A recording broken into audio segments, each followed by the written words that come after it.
कल हमने बात की थी कि स्वातंत्र्य के ऊपर, लेकिन वो सारी बात होने के बावजूद हमारे सामने ये एक प्रश्न ज़रूर रह जाता है कि जीव के स्तर पर वो स्वतंत्रता का व्यवहार वो कैसे करे?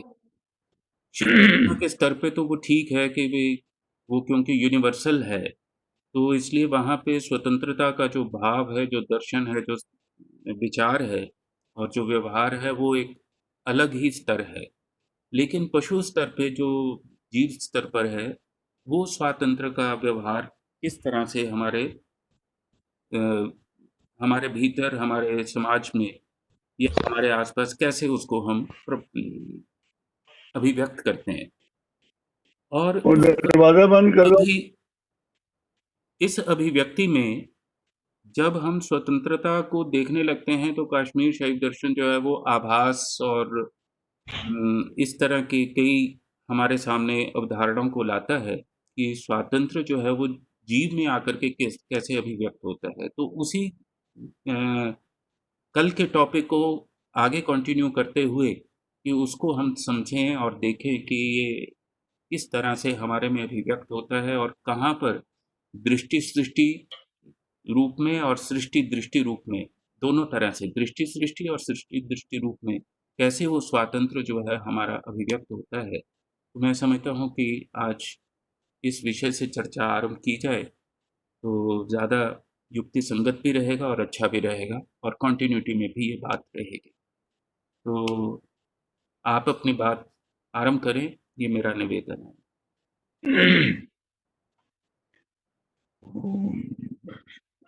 नित्यानंद बपुर निरंतर गलत पंचाशदरणैक्रमात् व्याप्तं येन चराचरात्मकमिदं शब्दार्थभूतं जगत् शब्दब्रह्मजज्योतिरेषु कृतिनश्चैतन्यमन्तर्गतम् तन्नो व्यादनिशां शशाङ्कसदनं वाचामधीशं मः।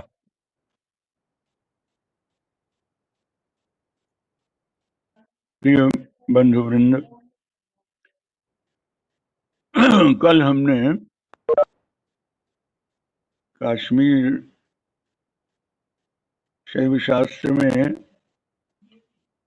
निरूपित जो स्वातंत्र की अवधारणा है, उस स्वातंत्र की अवधारणा के विषय में कुछ चर्चा की थी और ये स्पष्ट करने का कुछ प्रयास भी किया था कि ये जो चित्त का स्वातंत्र है, ये चित्त का स्वातंत्र प्रमाताओं की दृष्टि से ज्यादा महत्वपूर्ण बनता है, क्योंकि वो स्वातंत्र जो है वो प्रमाताओं के बीच में आते हुए ये मायाच्छादित होते होते वो स्वातंत्र जो है वो किंचित किंचित के अंदर परिणत होता चला जाता है। किंचित स्वातंत्र जो करता है, कर्ता में जो सामान्य करता है उसमें स्वतंत्रता तो है, लेकिन स्वतंत्रता थोड़ी संकुचित सी हो जाती है। और ये संकोचन जो है ये शिव का अपना एक, परम शिव का ये एक अपना उनका स्वभाव है। और ये कर्तृत्व जो है, जातृत्व कर्तृत्व जीवों के अंदर जो है, जीव भाव में ये स्वातंत्र किंचित रूप में, क्योंकि जो उसमें उसके तत्वों के अंतर्गत वर्णित जो 5 कंचुक हैं, उन कंचुकों के कारण, माया के आच्छादनों के कारण ये उसमें स्वातंत्र तो रहता है, लेकिन वो स्वातंत्र जो है वो एक संपूर्ण स्वातंत्र नहीं बन पाता है। तो उसी दृष्टि से शायद आचार्य पाणिनि ने ये वाक्यों के अंदर, व्याकरण के अंदर ये सूत्र कर दिया, कर्ता स्वतंत्र, और उसमें प्रत्येक वाक्य में कोई ना कोई कर्ता होता है और वो कर्ता का लक्षण स्वातंत्र के साथ उन्होंने जोड़ दिया है। तो प्रत्येक वाक्य में एक कर्ता होता है और वो कर्ता का स्वातंत्र ही उसका लक्षण बन जाता है। तो इस तरह से हमने स्वातंत्र के साथ जो किंचित से उठ करके जब ऊपर की ओर बात जाती है तो साधना की दृष्टि से वो स्वातंत्र बढ़ता चला जाता है और वो बढ़ते बढ़ते वह स्वातंत्र जो है वो प्रतिभा में परिणत हो जाता है। तो प्रतिभा का उदय होता है और इस प्रतिभा का स्वरूप जो है वो भी ये शिव का स्वातंत्र ही है। प्रतिभा शक्ति जो है वो भी प्रतिभान लक्षणा, वो भी जैसे कवियों का स्वातंत्र, तो काव्य में भी उसका स्वातंत्र स्वीकार किया गया कि प्रतिभा शक्ति जो है कवियों के अंदर उसमें भी एक स्वातंत्र होता है, कभी कहीं पर बंधा हुआ नहीं होता इस तरह से, और वो उसके योग के अंदर वो उच्च कोटि स्तर के ऊपर जाकर के वो प्रतिभा जो है वो सा स्फुरत्ता महासत्ता देश काला विशेषिणी सैषा सारतया प्रोक्ता शरीरम परमेष्ठिना। वो प्रतिभा जो है वो क्या बन जाती है, वो जो प्रतिक्षण स्फुरण हो रही है, वो चीज का जो प्रतिक्षण स्फुरण है, ये स्फुरण शब्द जो है ये भी काश्मीरी शैविज्म में एक विशेष एक अर्थ रखता है अपना, कि चीज का स्फुरण हो रहा है। अब ये जो मान्य अवधारणाएं हैं, इन अवधारणाओं को स्पष्ट करने के लिए हम जिन भाषागत अलंकारों का, उपमाओं का, उत्प्रेक्षाओं का, रूपकों का जो प्रयोग करते हैं वो हमें कहीं बाहर से उसका सादृश्य खोजना पड़ता है। इसलिए वो स्फुरत्ता क्या है, उस स्फुरणशीलता को सामान्य रूप से समझना हो कि वो चित्त का स्फुरण, यद्यपि वो चित्त का स्फुरण ऐसा नहीं है कि जैसे सूर्य रश्मियों का स्फुरण है या चंद्रमा से चंद्र रश्मियों का स्फुरण है, या अग्नि से आग्नेय रश्मियों का स्फुरण है, उसको वो कहते हैं नहीं। वो जो चित्त का स्फुरण है वो स्फुरता एक चेतना स्वरूपा है, उसमें कोई आकार की कल्पना करना ये संभव नहीं है। इसलिए शैव क्रम के अंदर संभवतः शिव के किसी विशेष आकार की भी उसमें बांधा नहीं जा सकता है कि शिव अमुक ही आकार शिव का है, ऐसा नहीं कहा जा सकता है। इसलिए वहां पर ये हमें बाह्य प्रतिबिंबों का आश्रय लेना पड़ता है।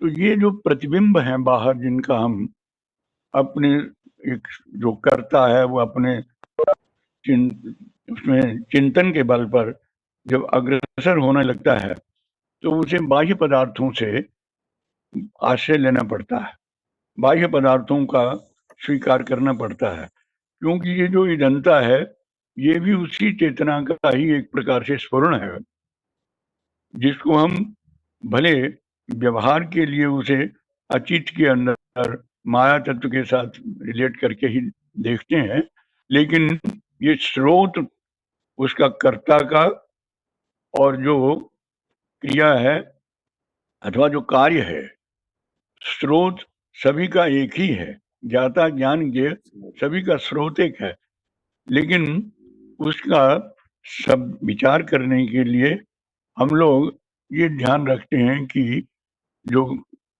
करता है उसमें स्वातंत्र है, और जो बाह्य पदार्थ हैं वो बाह्य पदार्थ जो हैं वो आभासित होते हैं, उनमें आभास प्रधान है, उसमें स्वातंत्र प्रधान है, और जो बाह्य पदार्थ हैं उसमें आभास की प्रधानता है। अब ये आभास शब्द जो है इसका भी एक अपना महत्व है, और संभवतः ये जो विचार आभास का किया गया है काश्मीर शैव शास्त्र के अंदर, ये जड़वादियों को उत्तर देने के लिए इसकी अवतारणा हुई होगी। और वो जड़वादी जो लोग थे, उनको, जो मटीरियलिस्ट जिनको हम आज की भाषा में कहते हैं, तो वो जड़वाद के अंदर वो ये समझते हैं कि जो वस्तुएं हैं, जो बाह्य पदार्थ हैं, बाह्य पदार्थों की सत्ता जो है वो अपनी स्वतंत्र सत्ता है, उसका चेतन के साथ कोई विशेष उसकी सत्ता के साथ कोई संबंध नहीं है। जो चेतन है, जो ज्ञाता है, वो अपने ज्ञान के माध्यम से जड़ पदार्थों को जैसा देखना चाहता है वैसा देख लेता है और उन्हीं बिंबों के आधार पर अपना व्यवहार चलाता है। लेकिन जो जड़ पदार्थ है, उसकी जो मौलिक सत्ता है, उस मौलिक सत्ता का दर्शन उसे कभी नहीं होता है। ऐसा उस समय ये जो जड़ पदार्थवादियों का, बाह्यार्थवादियों का जो दृष्टिकोण था, उस दृष्टिकोण का खंडन करना भी आभासवाद का एक दृष्टिकोण रहा। और आज भी वो दृष्टिकोण आज भी विद्यमान है जड़ पदार्थवाद का। तो उसकी दृष्टि से जड़ पदार्थवाद का निराकरण करने के लिए उस समय ये आभासवाद की वही एक अवधारणा का इसके अंदर आविष्कार किया गया। और वो आविष्कार क्या था कि ये आभास क्या है। आभास को मैं दो दृष्टियों से देखता हूँ। एक तो ये है कि आभासन जो है वो एक संपूर्ण रूप से जो प्रकाशन है, ये भी आभास का अर्थ है। आभासनम आसमंतात् भासनम, संपूर्ण रूप से उसका जो प्रकाशन है वो आभासन है। लेकिन वही आभासन जो प्रकाश रूप है, परम शिव की दृष्टि से जो वो पूर्ण प्रकाशन है, वो पूर्ण प्रकाश जो है वो जब सृष्टि स्थिति की ओर आता है, अवरोहण क्रम की ओर जब आता है, क्रिएशन की ओर आता है, तो वो जो वो जिसे हम कहें वाचाम अधीशम महः, वो जो महस है, वो जो प्रकाश है, वो महस जो है वो अवभाषण में परिणत होता है। वो अवभाषण संस्कृत के अंदर अब उपसर्ग का प्रयोग जब हम करते हैं तो वो थोड़ा सा उसमें हम उसे थोड़ा छोटा बनाते हैं, उसे उसका संकोचन करते हैं, उसका पदार्थ का जो उसके संकोचन की ओर संकेत करने के लिए प्राय अब उपसर्ग का प्रयोग हम करते हैं। तो इसलिए काश्मीरी शैविज्म में ये क्रिएशन के सिद्धांत को स्पष्ट करने के लिए, बाह्य पदार्थों की स्वरूप को स्पष्ट करने के लिए जिस आभास शब्द का प्रयोग किया है, वो आचार्य अभिनव गुप्त ने उसका ईषत संकोचन, ईषत संकोचन, ईषत का अर्थ होता है कि उसे किंचित थोड़ा सा वो संकुचित होता है। तो वहां पर आभास का अर्थ ये अवभास कर दिया गया है। अवभाषणम का अर्थ है कि वो उसका वो जैसा है पदार्थ अब वैसा भाषित ना हो करके कुछ थोड़ा सा वो एक परिसीमित रूप में भाषित होने लगा है।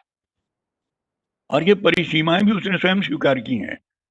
और ये परिसीमन जो है उसका, ये जो उसका अपने आप को एक सीमाओं में निश्चित करते जाना, इससे धीरे धीरे ये सृष्टि का अनंत सृष्टि का विस्तार, संकोच जो है उसका प्रसार होने लगता है।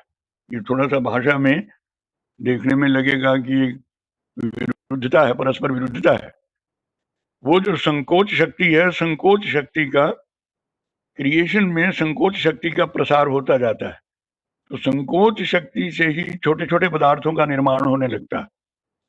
तो वो जो भाषण सारता जो है उसकी, वो चैतन्य की जो भाषण सारता है, वो अपने संकोचन रूप से, ईशित रूप से भाषित होने लगती है पदार्थों के रूप में, बाह्य वस्तुओं के रूप में। तो बाह्य वस्तुओं का जो मौलिक स्वरूप है वो भी वो चैतन्य ही बनता है, संकोचन शक्ति से बनता है। तो उसका दूसरा अर्थ उन्होंने एक और किया है कि आभासनम का अर्थ भाषण सारते वही प्रतिबिंबता, ऐसा उसमें कहा जाता है कि भाषण सारता जो है उससे क्या बनते हैं, उससे प्रतिबिंब बनते हैं, भाषण से प्रतिबिंब बनते हैं। तो ये प्रतिबिंब जो है सामान्यतः तो हम लोग जो प्रयोग करते हैं अपनी नित्य जीवन के अनुभव में, तो उसमें प्रतिबिंब जो है बहुत सारे बिंबों के ही प्रतिबिंब होते हैं कि कोई एक बिंब है तो उसका कोई ना कोई प्रतिबिंब होना चाहिए। लेकिन यहाँ शिव का कोई ऐसा विशेष रूप तो बना हुआ नहीं है कि जिसका प्रतिबिंब उसमें हो रहा है। शिवता चैतन्य या आत्मा जिसको भी हम कहें, उसका कोई अगर हम बिंब बना करके बैठ जाएं कि वो एक ऐसी मूर्ति है, उसका प्रतिबिंब ऐसा नहीं है। इसलिए उन्होंने तर्क से इस बात का भी प्रतिपादन किया कि यहाँ पर प्रतिबिंब का, हमारा जो प्रतिबिंब की अवधारणा है वो एक अलग प्रकार से भाषण का अवधारणा है। हमारे यहाँ पर उस प्रतिबिंब को एक दृष्टांत के तौर पर पाक्षिक रूप से ग्रहण किया जाता है। संपूर्ण रूप से दृष्टांत जो है वो ग्रहण कभी भी किया ही नहीं जाता, समझाने के लिए भी संपूर्ण रूप से उसका ग्रहण नहीं होता है। तो वो कहते हैं कि ये जो प्रतिबिंबन है ये अंतस्थित शिव उन्मीलनम है।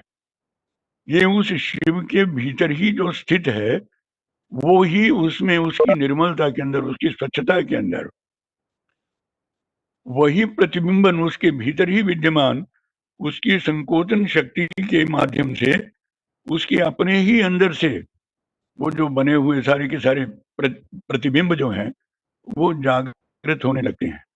उदाहरण के लिए वो देते हैं कि जैसे दर्पण जो होता है, दर्पण की निर्मलता जो होती है, दर्पण की निर्मलता है, दर्पण की निर्मलता में उसके अंदर जो गए हुए प्रतिबिंब हैं, उसके अंदर ये प्रतिबिंब जो गए हुए हैं उन समस्त प्रतिबिंबों का अपना तो कोई अस्तित्व नहीं होता है।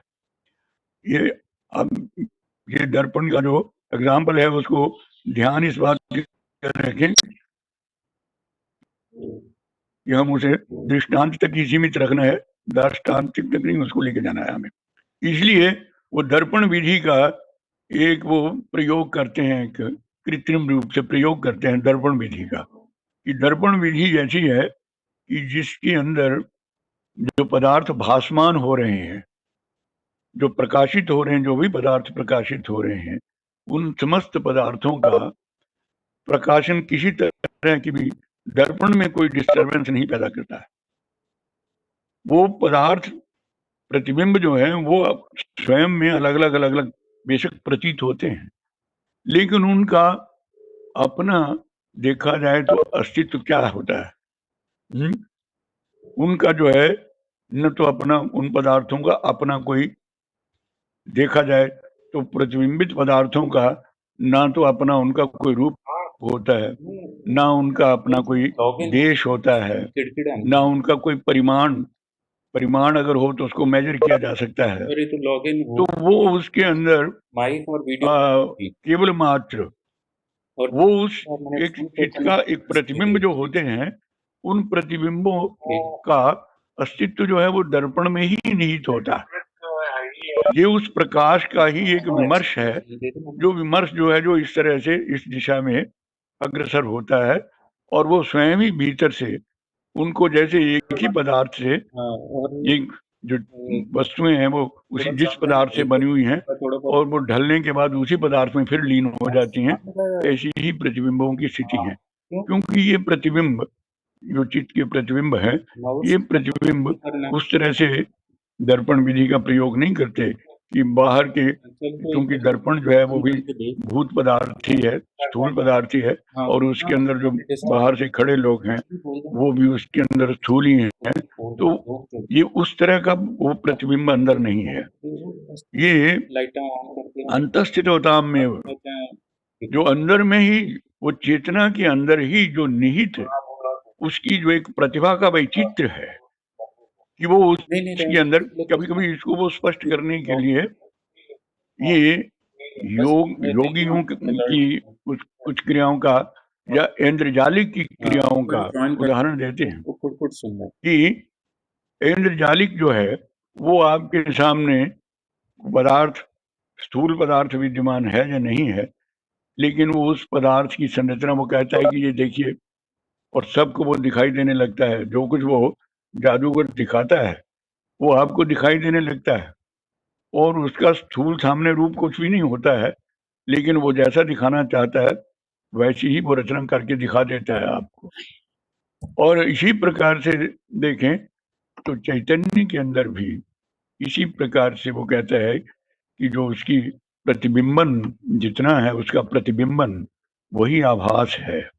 वो आभास में जो ये कंचुकों के माध्यम से ये जीवों के अंदर जो जो पदार्थ हैं, बाह्य पदार्थ हैं, उन सब का प्रकाशन उसी तरह से अपने आप होता चला जाता है। पृथ्वी, जल, तेज, वायु, आकाश, ये जितने भी 36 पदार्थों तक की गणना है, उन सभी में ये आभास मानता जो है कहीं ना कहीं विद्यमान रहती है।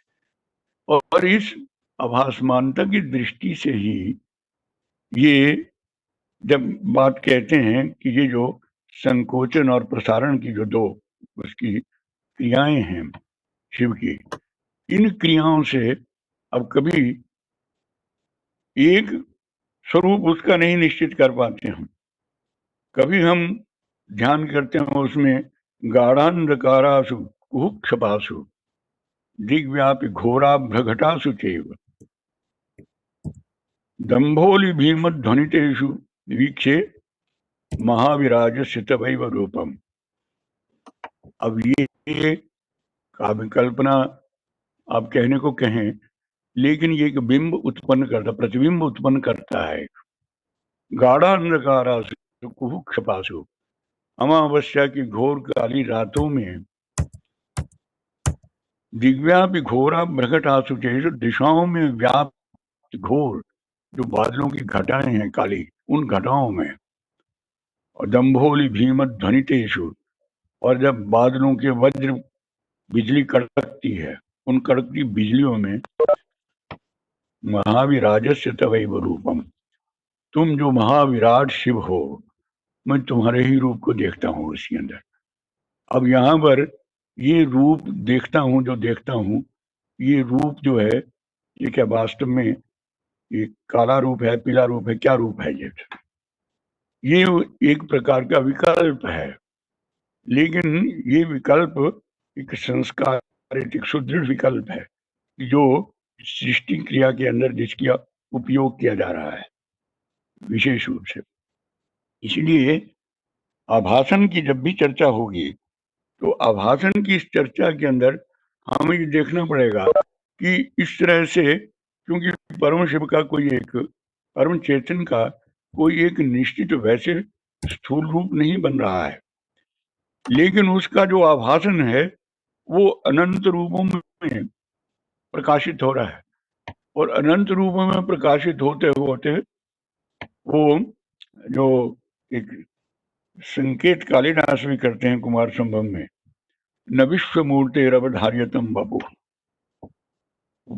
पार्वती जी कहती हैं ब्रह्मचारी से कि अरे तुम जिस शिव की निंदा कर रहे हो, जिस शिव के बारे में तुम ये बातें कर रहे हो, वह पूर्वी रूपाक्षम अलक्ष्य जन्म, जिसका विरूपता भी है और ये भी है, और जिसके जन्म का भी कोई पता नहीं है कि कहाँ से जन्म हुआ उसका, और ऐसे ऐसे शब्दों से तुम जो निंदा करते हो, वास्तव में तुम्हें उस शिव का पता ही नहीं है। वास्तव में वो शिव वो वैसा नहीं, उसका न विश्व मूर्ति अवधार्यतम बपु, वो जो विश्व मूर्ति, उसका कोई एक निश्चित शरीर कहना वो बड़ा कठिन हो जाता है। तो इसलिए आभास मानता का जो सिद्धांत था उसमें फिर ये चित्रण किया जाता है कि ये जो जड़ पदार्थवाद था, जो भौतिक पदार्थों में एक द्वैत को ही देखता था, वहां उसने उसके उसका प्रतिकार रूप के अंदर ये एक सिद्धांत को इसमें कि सर्वत्र चैतन्य ही सर्वत्र प्रसृत है, लेकिन उस प्रसृत चैतन्य के अंदर एक ऐसी शक्तियां हैं, वो समस्त शक्तियां जो हैं वो अपने अपने ढंग से जो काम करती हैं, उसमें क्रिया शक्ति जो है वो सर्वाकार योगित्व पैदा कर लेती है। ये विश्व मूर्ति बना देती है, संपूर्ण विश्व को बना देती है। जहां जहां दृष्टि जाती है, जब तत्रैव शिवम तत्रैव चिंतित, जब हम ये कहते हैं कि यत्र यत्र मनो याति शिवम तत्रैव चिंतित चलित्वा यास्यति कुत्र सर्वम शिवमयम यतः, क्योंकि ये सारा शिवमय ही जब हो गया तो सभी शिवमय है, तो उसमें मन और कहाँ जाएगा। इसलिए ये अभ्यास साधना में करने की अपेक्षा है कि जहाँ जहाँ दृष्टि स्फुरे तहाँ तहाँ कृष्ण स्फुरे, जहाँ जहाँ दृष्टि जाती है वहां वहां पर उसका स्फुरन कृष्ण का, शिव तत्व का, सभी किसी भी तत्व का वो स्फुरन अगर होने लगता है तो ये जो स्फुरता है इसका संबंध नितांत कर्तृत्व के साथ संबंध है, कर्ताओं के साथ संबंध है। प्रतिभा का उदय जो होता है वो प्रत्येक कर्ता में सकल प्रमाता से लेकर के उसमें बहुत ही संकुचित मात्र में बड़ा ही एक उसमें बहुत ही संकुचित क्षुद्र रश्मि के रूप में जैसे अंश वहां भी प्रतिभा का अंश विद्यमान वहां भी है, उसके ऊपर भी है, प्रलयाकल में भी है, अन्यत्र भी है। सभी में कुछ ना कुछ अंश में प्रकाशन शक्ति जो है, प्रकाशन सारता जो है वो उन सर्वत्र विद्यमान है, क्योंकि वो क्रिएशन रचना है, वो इस विश्व रचना में उनका भी बहुत बड़ा योगदान है। तो संकुचित कर्तृत्व, संकुचित ज्ञातृत्व, छोटी सोच और छोटी सोच से छोटा ज्ञान, ये छोटा ज्ञान छोटी सोच ये संकोचन शक्ति का परिणाम है। और ये जो संकोचन है वो संकोचन ही प्रतिबिंबों का, ये प्रतिबिंबों की रचना करता है। और इन प्रतिबिंबों के माध्यम से ये प्रतिबिंब जो हैं इनका अपना स्वतंत्र स्वरूप नहीं होता है। ये प्रतिबिंब जो है ये उस चीज ही इनका मूल होता है। इसलिए जब भी हम पढ़ते हैं, कोई रचना करते हैं, कलाकारों में भी हम देखेंगे कि हम उन लोगों की तरफ आए जरा कि जो इस हमारे लोक के अंदर, समाज के अंदर जो बड़े बड़े कलाकार हैं, रचनाकार हैं, वो भीतर उनके ये जब बना रचना करने बैठते हैं तो उसमें मनसी सदा समाधिनी प्रस्फुटन मने कथा विधेयस्य, वो जो अविधेय पदार्थ हैं उनका, वो अविधेय पदार्थ वही होता है लेकिन वो प्रतिबिंब छोड़ने लगता है। वो एक इमेजरी जिसको हम कहते हैं, कविता के अंदर जिसके लिए आजकल हम शब्द प्रयोग करते हैं, कल्पना शक्ति का प्रयोग कर लेते हैं। कल्पना शक्ति का वो एक प्रकार से चैतन्य की प्रतिबिंबन शक्ति है। वो प्रतिभा जो है उसके कारण, वो जो नैर्मल्य है उस नैर्मल्य के कारण वो एक ही जो अभिधेय है, जो वाच्य है, जो वाचक शब्द है, वो वाचक शब्द जो है वो कलाकार के आगे स्फुरन करने लगता है। और वो स्फुरन से ये नानात्व जो है, ये मल्टीप्लिसी का जो कॉन्सेप्ट है, एक बहुत बड़ा द्वंद्व रहा कि सभी साधनाएं जो है आज जगत में अगर आप देखें तो प्रायः वो एकत्व निष्ठ ही सारी की सारी हो गई है। वो सभी लोग एक की तरफ, वो एक है और ऊपर की तरफ हम हाथ उठा देते हैं कि एकत्व ही वही सब है, वही सब है, वो ठीक है उसमें एकत्व का, लेकिन उस एकत्व की उपासना में एकांगिता तब आ जाती है जब नानात्व उपेक्षित हो जाता है। जो मल्टीप्लिसिटी का सिद्धांत है उसकी हम उपेक्षा कर जाते हैं। और ये प्रायः इतिहास इसका साक्षी है कि हम लोग उस एकत्व की साधना के अंदर जब वे व्यायाम नियमों की बात करने लगते हैं या और तत्वों की बात करने लगते हैं, वो चाहे कोई भी दर्शन हो, कोई भी दृष्टि हो, कोई भी रिलीजन हो, प्रत्येक धर्म के अंदर वो जब उस एक की उपासना में हम प्रवृत्त होते हैं, तो वो एक के माने एक की उपासना के अंदर नानात्व जो है वो उपेक्षित हो जाता है किसी तरह से, और नानात्व से उसका संबंध स्थापित करना भी मुश्किल हो जाता है कि नानात्व के साथ उसका संबंध कुछ है ही नहीं। जैसे संबंध है तो उसका ये है कि उसके माध्यम से कुछ और तरह से बनाया जाएगा कि उसका ईश्वर की कृपा का स्फुरण जो है वो हो रहा है, क्योंकि आप उसमें भक्ति मार्ग में है, द्वैत भक्ति में है या द्वैता द्वैत भक्ति में है, तो भक्ति के कारण उसमें उस परता जो है वो आ जाती है। वो भक्त के सुख दुख के अंदर उसकी ब्लेसिंग जो है वो ऊपर से आती है। इस प्रकार का अवधारणाएं रही, लेकिन ये नानात्व तो उसी का स्वरूप है। यानी ये अवधारणा एक संपूर्णता का जो कॉन्सेप्ट है, वो संपूर्णता की अवधारणा ये बनाती है कि जितना महत्व एकत्व का है, ये नानात्व जो है ये भी एकत्व से कहीं मंद नहीं है। नानात्व की स्थिति भी वैसी ही है। नानात्व जो है ये उसी का ही एक प्रकार से एकत्व का ही, एकत्व ने ही अपने आप को अवच्छेदन किया अपना, स्वयं ही अपने आप को उसने परिच्छिन्नता में खुद ही लाया, खुद ही एकत्व ने अपने को, क्योंकि वो अपनी क्रीड़ा के लिए, आखिर इस सृष्टि का मूल कहाँ से आया जब इसकी बात चलती है, तो उस सृष्टि के मूल के बारे में कहना बड़ा मुश्किल हो जाता। सिर्फ ये है कि उसने कर्ता ने अपनी शक्ति से इसका रचना की और फिर रचना करने के बाद उसको जैसा था वैसे ही उसको छोड़ दिया।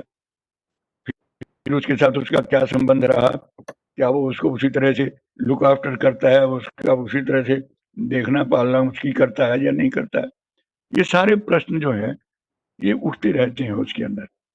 लेकिन ये जो एक अवधारणा थी हमारी कि जो नानात्व है, ऐसा दर्शन जो नानात्व की व्याख्या चैतन्य के संदर्भ में ही कर दो कि ये जो मल्टीप्लिसिटी है ये सारी की सारी उसकी अपनी ही, वो चैतन्य जो आज है, वो चैतन्य जो है वो स्वयं ही उस क्रीड़ा भूमि के ऊपर आकर के वो शिव का जैसा आप चित्र देखते हैं ऐसे चित्र के रूप में भी वो भाषित हो सकता है। वो जिस प्रकार का चित्र हम देखते हैं प्रायः भगवान शिव के चित्रों को देखते हैं, मूर्तियों को देखते हैं और देखते हैं, तो उससे विरोध कश्मीर शैव चेतना का नहीं, विरोध नहीं है। ऐसे रूप में भी एक प्राकट्य हो सकता है, वो भी एक स्वरूप बन सकता है, लेकिन वही एकमात्र स्वरूप है ऐसा नहीं। उसके लिए वो उसको जो विश्व मूर्ति जब कहते हैं तो उसमें वो प्रत्येक जगह पर प्रत्येक कण में उस चित्त की लीला का निदर्शन ये शैव दर्शन करता है।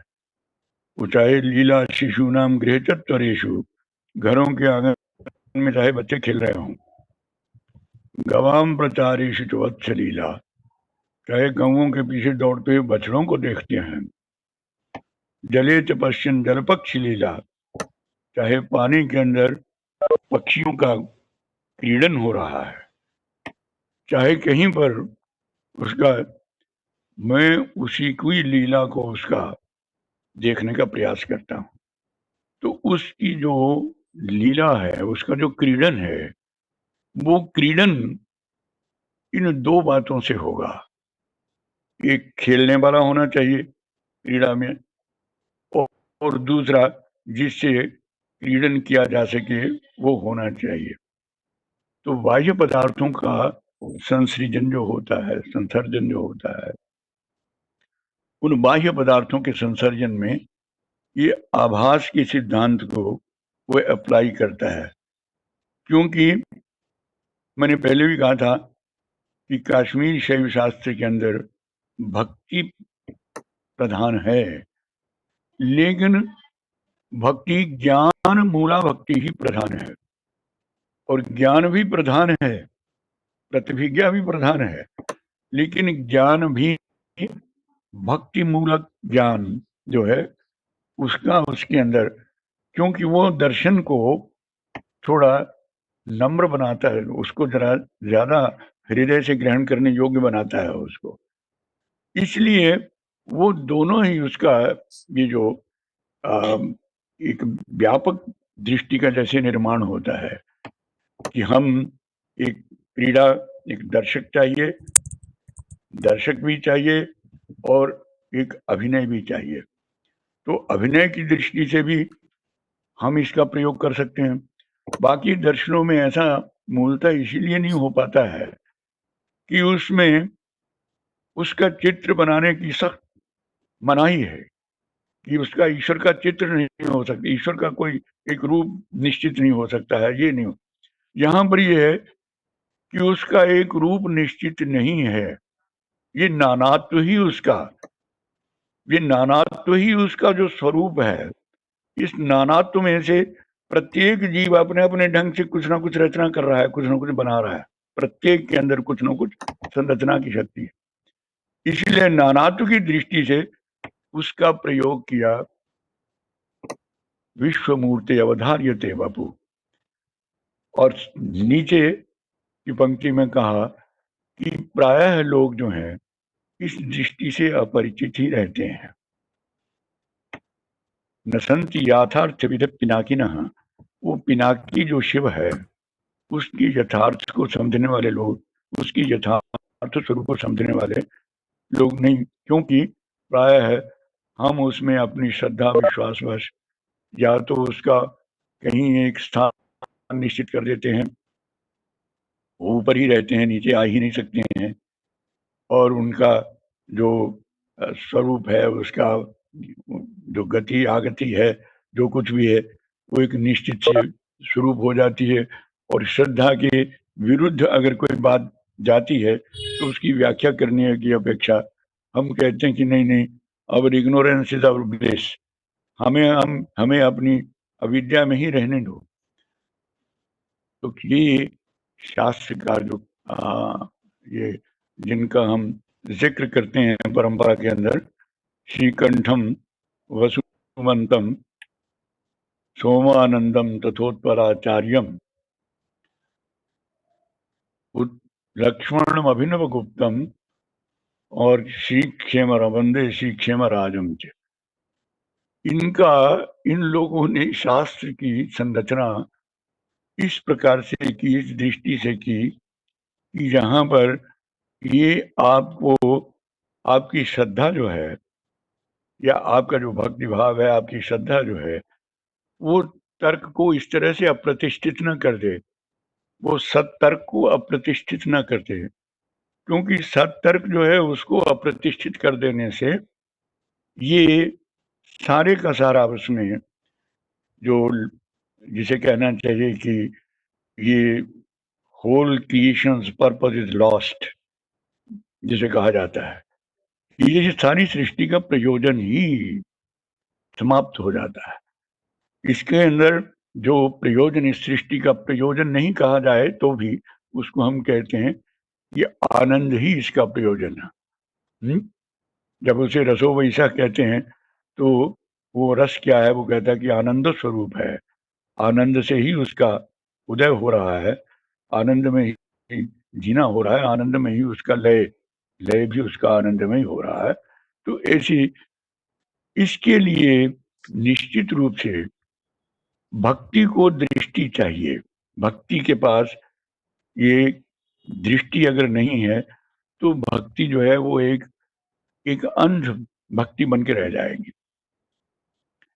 इसलिए उसके लिए एक पूरी न्याय संगत अवधारणाओं को ये उन्होंने चैतन्य मूलक बना करके, चैतन्य के आधार पर, मूलतः देखा जाए तो यहाँ पर जड़ कुछ है ही नहीं है। जो जड़ पदार्थ हैं भी वो चित्त का आभास ही है, सारे के सारे जड़ पदार्थ। इसलिए वहां पर जो जो भी प्रकृति है, जो भी आभासमान है, वो सारे का सारा वहां पर चैतन्य का ही प्रकाशन हो रहा है, उसमें चैतन्य का ही अवभाषण हो रहा है। इसलिए इन मूल दृष्टियों को विशेष रूप से स्वातंत्र की दृष्टि तो उसे व्याख्यात कर देती है कि स्वातंत्र की दृष्टि प्रमाताओं की दृष्टि से बहुत महत्वपूर्ण है। व्याख्यान करती है कि किसी के अंदर चैतन्य का उसे पर इतना उदय हुआ, किसी के अंदर इतना उदय हुआ कि प्रमाता के अंदर, तो ये स्वातंत्र तो है, और स्वातंत्र अगर नहीं है तो उनकी क्रिया जो है वो बिल्कुल बिल्कुल ही बंद हो जाएगी। इसलिए स्वातंत्र वहां है, लेकिन स्वातंत्र थोड़ा, ये चैतन्य ने वहां पर अपना संकोचन किया हुआ है। तो इस दृष्टि से शिवा शिव शिव शिवेति प्रलपतः, ये शिव के जप से, शिव के आवाहन से, वो मेरी संकोचन शक्ति की, मैं अपनी ही संकोचन शक्ति का विस्तार करने का प्रयास कर रहा हूँ। ऐसे ही आभासमान पदार्थों के अंदर भी मैं जब शिवता को देखना तो वही जड़ पदार्थ होते हैं। शशांक तारा प्रतिबिंब गर्भान तो आशियान स्वच्छ जलान समीक्ष, मैं स्वच्छ जलों के अंदर जब चंद्रमा का प्रकाश नक्षत्रों को प्रतिबिंबित होते हुए देखता हूँ तो उदेति चित्ते तब काफी मूर्ति, तो मेरे चित्त में कुछ ऐसी मूर्ति लगती है कि जैसे तुम ही एक नर्तन कर रहे हो तुम इस विश्व के अंदर। ये प्रतिभान जो है, ये प्रतिभान एक मूर्ति नहीं, एक मूर्ति में उसे नहीं बांधता है शिवता को। इसलिए वहां पर कश्मीर शैव शास्त्र में शिव की कोई एक निश्चित मूर्ति नहीं है, वो उसका संपूर्ण विश्व ही एक ऐसा उसका एक जो भाषण है।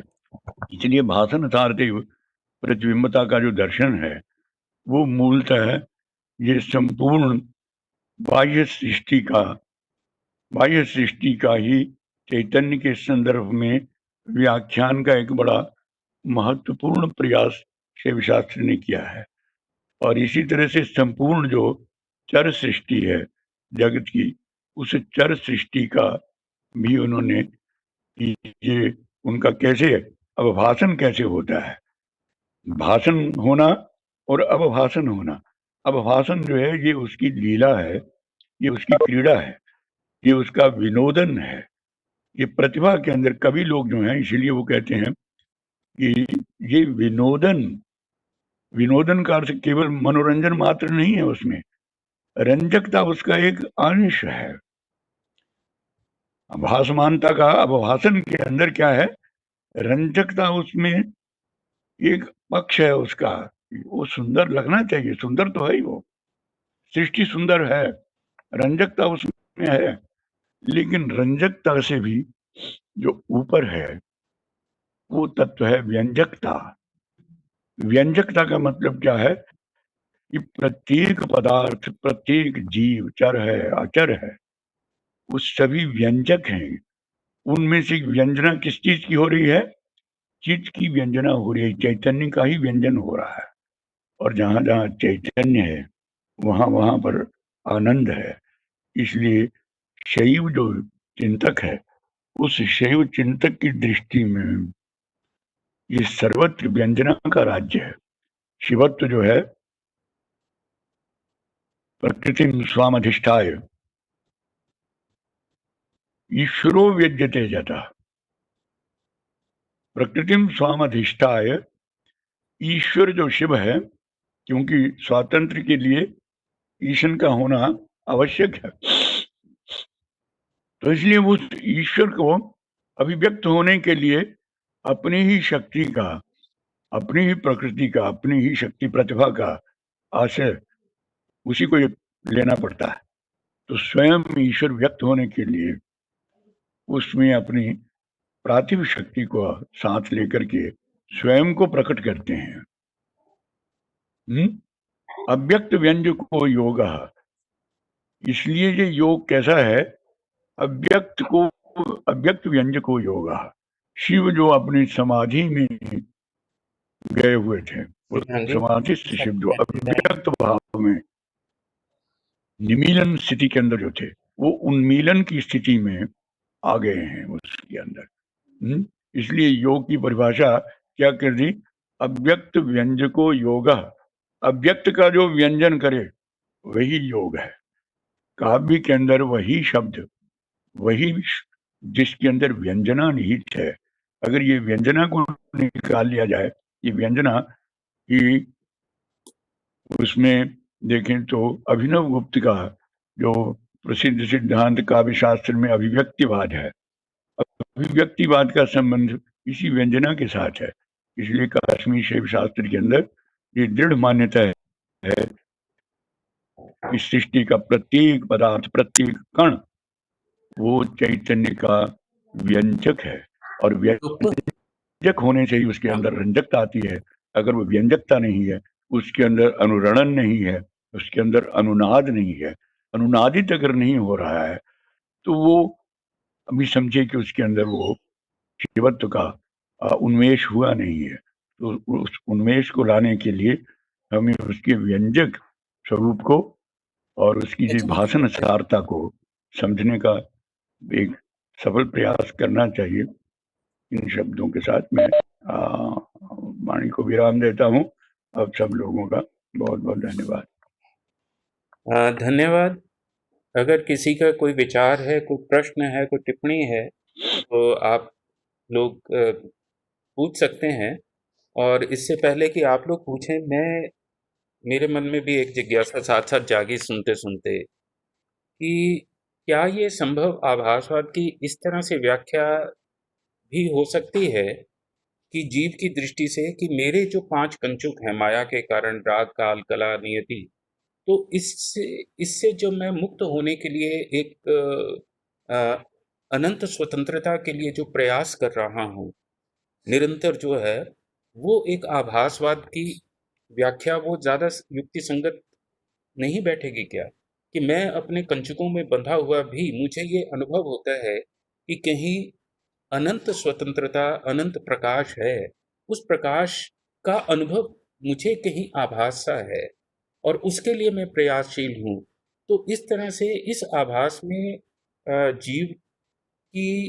जीव का कर्तापन और जो उसका जाता इच्छा है, जो वो अभीष्ट है, तो दोनों में एक तालमेल, एक समन्वय बैठता है क्या? इस तरह से आभास की व्याख्या नहीं नहीं, वो संभव है? आभास में तो बड़ा, नहीं हो, थोड़े वो युक्ति संगत। स्पष्ट इस बात से हो जाता है। युक्ति उसकी यही कि ये जो पंच कंचुक हैं, हम्म। इनका जो धारण किया है वो किसने किया है धारण, ये उसमें शिव ही स्वयं, जिसने इसी प्रकार स्वेच्छा से ही जो आच्छादन किया हुआ था, उस शिव में जो किसी कलाकार के अंदर, किसी चिंतक के अंदर, विचारक के अंदर, दार्शनिक के अंदर, उसके भीतर का शिव ही तो उन्मिषित होने के लिए प्रयासरत हो जाता है।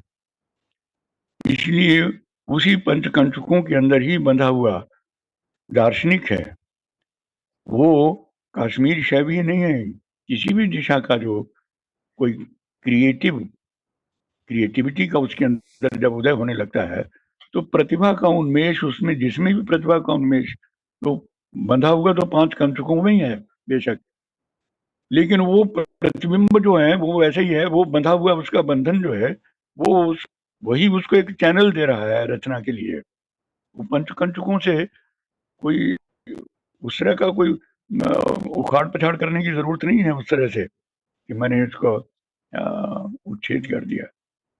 बाकी नहीं, ठीक है। अ,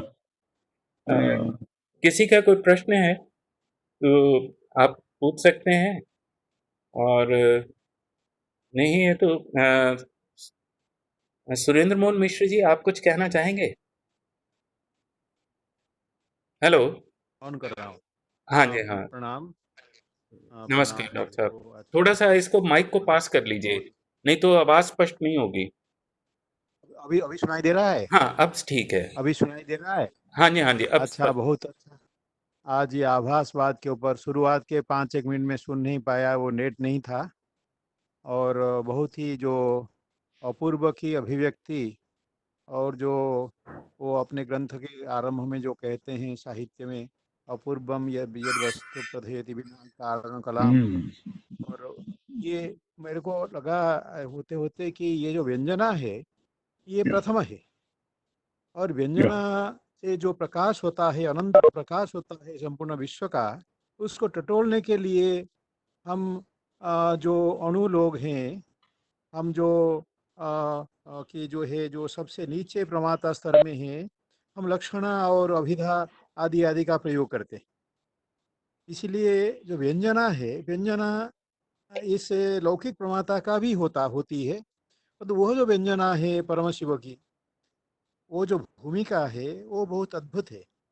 और जो उत्पल जो शिव स्तोत्रावली के शुरू में कहते हैं, न ध्यायतो न जपतो यस्याद्यस्या विधिपूर्वकम एवमेव शिवाभास स्तंगनुमो भाग्यशालिनम।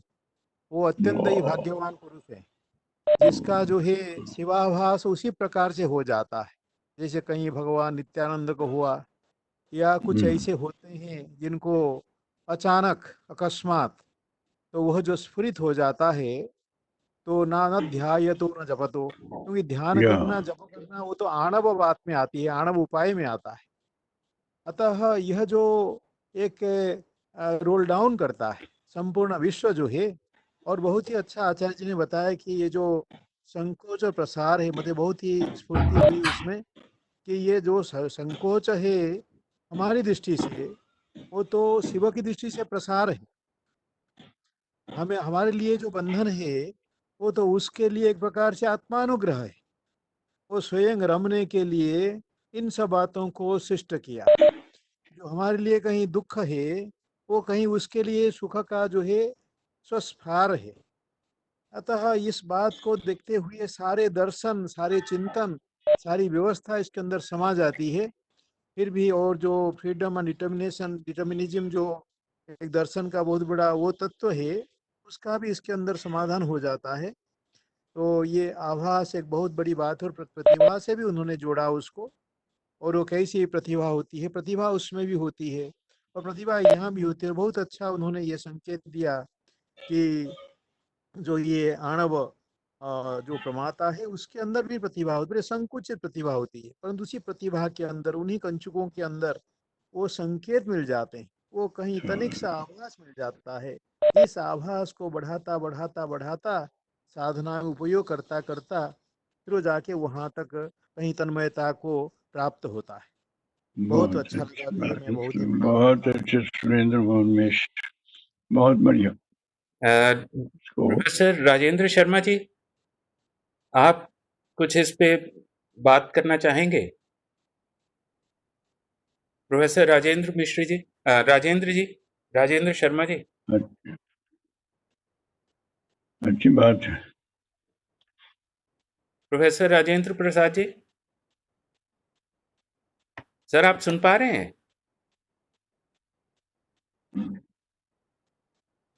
डॉक्टर साहब, आप मेरी बात सुन पा रहे हैं? हाँ डॉक्टर राजेंद्र प्रसाद जी, शायद नहीं, उन तक संपर्क नहीं हो पा रहा, या कहीं बात में। चलिए आज का ये आशुतोष हाँ जी, हाँ जी आशुतोष सर। जी, हाँ जी रिक्वेस्ट सर, कर सकते हैं आप? प्लीज। रादर रिक्वेस्ट मैं तो कह ही दिस रहा वर्ड। था, प्रतीक जी आपसे पूछना चाह रहे हैं। प्रतीक हाँ हीरामठ हाँ जी, हाँ जी। सर कहाँ से हैं आप? कर्नाटक से हैं सर, कर्नाटक से, कर्नाटक राइट सर। लिंगायत हाँ प्रदेश। प्रतीक हीरामठ। हाँ हाँ जी, सर, हम मिले थे पालमपुर में। हाँ जी, प्लीज आप अपना प्रश्न करें। सर जस्ट अ क्वेश्चन, आप एक काफी ब्यूटीफुल एक्सप्रेशन बता रहे थे, जैसे कि मोमेंट ऑफ दृष्टिकोण जो होता है कि आप तारों को देख रहे हो, नहीं तो चंद्रमा को देख रहे हो, और नो आप देखते हैं कि शिव का ही स्वरूप है, नहीं तो क्रीड़ा है और नाच रहे हैं। Are there other expressions of similar poetic expressions or moments of daily life that you can hint upon Yeah, generally for contemplation? yeah. Sure that नहीं, मैं प्रश्न का उसमें है कि ये उसमें जितनी भी जो जैसे एक मल्टीप्लिसिटी है, उसके अनंत वैभव जिसका हम कहते हैं, उसका मैंने ये तो एक एग्जांपल दिया था मैंने कि मुझे ऐसी स्थिति के अंदर भी शिवता का साक्षात्कार होता है, और मुझे उसमें ये अन्य जो ऐसे प्रतिक्षण प्रतिपल जो मेरे साथ सामने आ रहा है, तो केवल सुंदर चित्रों में नहीं, वो वहां पर मुझे ये भी ध्यान आता है कि जहाँ श्मशान चल रहा है, श्मशान जैसे शब धूम धूम रे, वहां पर भी उसमें शिवत्व का साक्षात्कार। तो वो उसमें ये जो विभिन्न रसों की कल्पना हमारे की गई है ना, कि ये 8 जो रस हैं, ये सभी 8 रस उस चैतन्य का ही प्रतिबिंबन कर रहे हैं। प्रतिबिंबन करने का वो उसको ये एक प्रश्न जो बीच में मेरे ख्याल चर्चा में रह गया, वो जहां मैं थोड़ा संकेत कर दूं कि कुछ लोगों का ये था कि ये जो उसकी शिव की जो स्वयं प्रतिभा है, जो उसकी व्यंजना शक्ति है, उस व्यंजना शक्ति के का स्फुरन जो है वो सर्वत्र हो रहा है।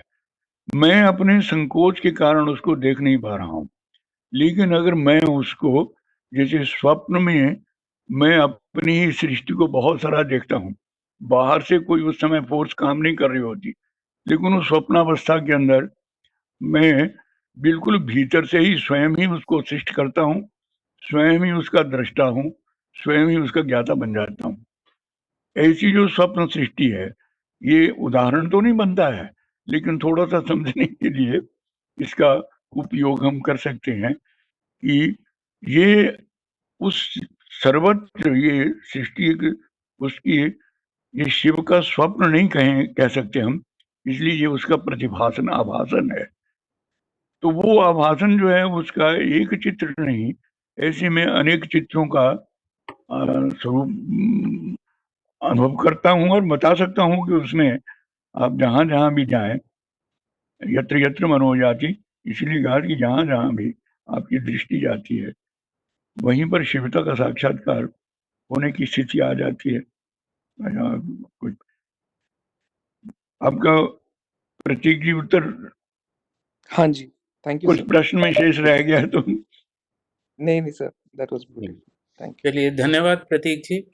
तो आज के इस सत्र का निवेश यहीं पे होता है, और कल फिर पुनः हम 8 बजे मिलते हैं, और नए किसी अवधारणा के साथ, नए किसी कॉन्सेप्ट के साथ, नए किसी सिद्धांत के साथ, या किसी एक नए पक्ष के साथ, और फिर आगे की यात्रा हम और कल आरंभ करते हैं। इन्हीं सब शब्दों के साथ आप सभी का बहुत बहुत धन्यवाद। आप लोग मीटिंग छोड़ सकते हैं। Thank you so much everybody.